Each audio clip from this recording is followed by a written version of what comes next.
One moment. Google's slow today. I I know he coached at the Vikings. think it was he was the head coach somewhere. Yeah, right before Arizona, he was with Minnesota. Head coach? Yep. 10 years.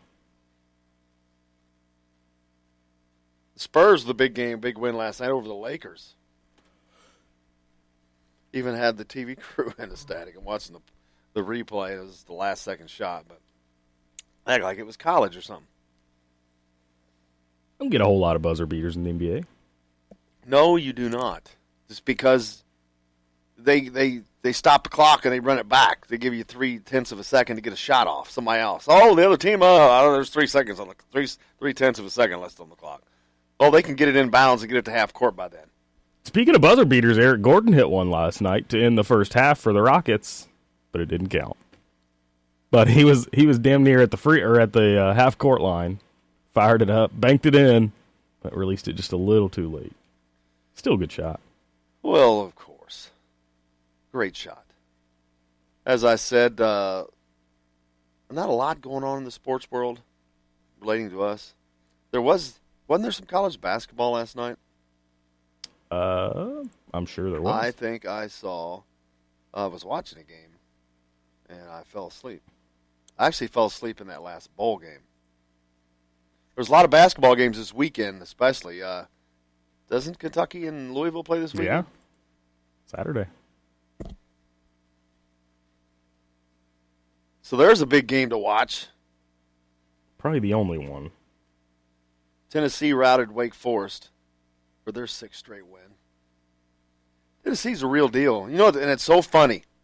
Texas fires Rick Barnes as their head coach. All right, I'll go to Tennessee.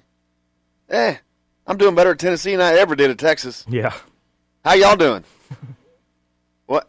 Oh, you're not in the top 25. Oh, I got it. Oh, you don't have the recruiting classes that I'm bringing in. Damn it. Guess you shouldn't have fired me. I saw an article yesterday, speaking of the SEC, and they were talking. Everybody was so upset because the experts weren't picking Kentucky to win the SEC. And I'm sitting there thinking, no kidding, have you seen Tennessee? Who was complaining? I don't really even know who it was, but I mean, there was people weren't happy. Well, maybe that might have actually been the tagline for you to click on it to make it clickbait. Kentucky not being picked to win SEC. Well, why would you pick them? You got the 3rd-ranked team in the country. Right. Up Tennessee's there. legit. They are good. Yeah. Kentucky is 22nd in the net rankings. Everybody gets hung up on the AP poll, coaches poll. They don't mean squat. The net rankings is something that the NCAA actually uses for seeding, for tournament determination. Indiana already with 5 top 50 KenPom wins. That's huge. Mm-hmm. Their 2 losses to number 1 Duke on the road, to number 56 Arkansas on the road. Gosh, it just drives me nuts that they lost that game. Yeah.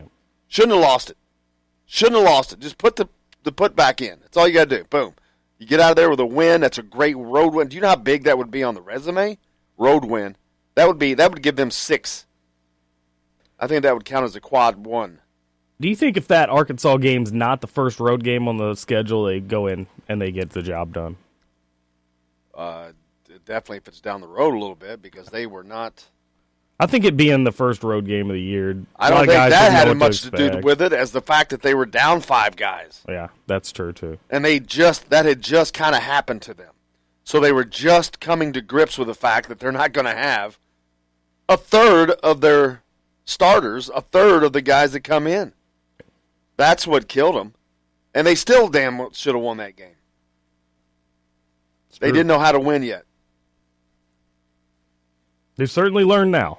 I promise you, if you remember, who had the ball in his hands at the end of the Arkansas game? Don't know that I remember that. Rob Finney. That's right. Yeah. I promise you. I should have just guessed that. He's got the ball in his hand at the end of every game. Well, I promise you this. If that game was now, within the last week or 2, that ball's in the hands of Romeo Langford. If they can get it to him. They'd get it to him. I promise you. That ball's in the hands of Romeo. Romeo's going to make that last play.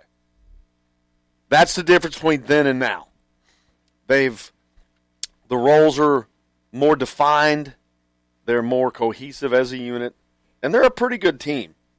We haven't talked about how good they are. They're a pretty damn good team. Yeah. They have some deficiencies that they need to fix, but see, these are things I think that they can fix. And they're not glaring deficiencies. And I think that they will fix. Free throw shootings, for one.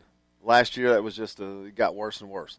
I don't see that happening this year. I see them buckling down because this is just a mental thing and getting with it.